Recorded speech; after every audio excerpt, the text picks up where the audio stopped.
যাক তুমি বেছি ভাল পাবা, মিছ কৰিবা, বেছি যত্ন ল'বা, সকলো সময়তে পাবলৈ বিচাৰিবা, সেইবোৰেই বেছিকৈ অৱহেলা কৰে। দূৰত থকা মানুহৰ লগত কথা পাতি সুখ অনুভৱ কৰিলেও ওচৰলৈ নোযোৱা পৰ্যন্ত বুজি পোৱা নাযায় তেওঁ কিমান সুখী। আত্মহত্যা কাৰ কাৰণে কৰিব?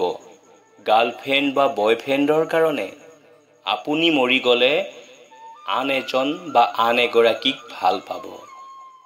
স্বামী স্ত্ৰীৰ কাৰণে? আপুনি মৰি গ'লে আন কাৰোবাক বিয়া কৰাই সংসাৰ কৰিব। টকা পইচাৰ কাৰণে? জীয়াই থাকিলে বহুত টকা পইচা উপাৰ্জন কৰিব পাৰিব। তেনেহ'লে ভাবি চাওকচোন, আত্মহত্যা সমস্যাৰ সমাধানৰ পথ নেকি? অহংকাৰ সেইজনে কৰে যিয়ে বিনা পৰিশ্ৰমে সকলো পায়। যিজনে নিজে পৰিশ্ৰম কৰি সাফল্য অৰ্জন কৰে সেইজনে আনৰ পৰিশ্ৰমকো সন্মান কৰে। বিবেক যদি স্বাৰ্থপৰ হয় সেইজনে নীতি শিক্ষা দিয়াটো হাস্যকৰ। যদি আপুনি শৃংখলা চাব বিচাৰিছে, পৰুৱালৈ চাওক। একতা চাব বিচাৰিলে কাউৰীলৈ চাওক। প্ৰভুভক্ত চাব বিচাৰিলে কুকুৰলৈ চাওক। স্বচ্ছতা চাব বিচাৰিছে যদি পাৰলৈ চাওক। পৰিশ্ৰমী দেখিবলৈ ঘোঁৰালৈ চাওক। সামান্যতা চাব বিচাৰিছে যদি মৌ-মাখিলৈ চাওক। আৰু যদি হিংসা, ক্ৰোধ, লোভ, নিষ্ঠুৰতা, অহংকাৰ এইবোৰ যদি চাব বিচাৰিছে সৃষ্টিকৰ্তাৰ শ্ৰেষ্ঠ জীৱ মানুহলৈ চাওক।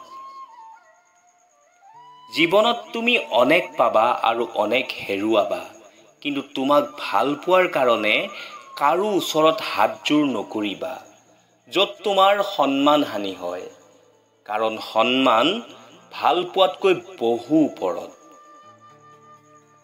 ভাল পোৱা বুজিবলৈ হাজাৰ হাজাৰ কথা খৰচ কৰাৰ কোনো দৰকাৰ নাই, কাৰণ বুজাজনে তোমাক দেখিয়ে বুজিব আৰু যিয়ে নুবুজে সেইজনক জীৱন দিলেও নুবুজে।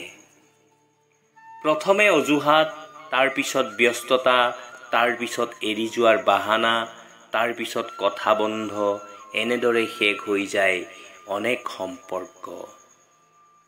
এজনী ছোৱালীৰ সকলোতকৈ ডাঙৰ স্কুল হ'ল শহুৰৰ ঘৰখন, য'ত শিক্ষকৰ অভাৱ নাই আৰু শিক্ষাৰ কোনো শেষ নাই। কষ্ট তেতিয়াই হয় যেতিয়া সকলোৱে হাতত সময় থাকে, কিন্তু মোৰ কাৰণে কাৰো সময় নাথাকে। লাঠি মৰা অভ্যাসটো সন্তানে পেটত থাকোঁতেই শিকে। পাৰ্থক্য এটাই, পেটত মৰা লাঠিটোৱে মাকৰ মুখত আনন্দৰ হাঁহি বিৰিঙায় আৰু ভূমিষ্ঠ হৈ ডাঙৰ হোৱাৰ পিছত লাঠি মাৰিলে মাকে কষ্টত কান্দি উঠে।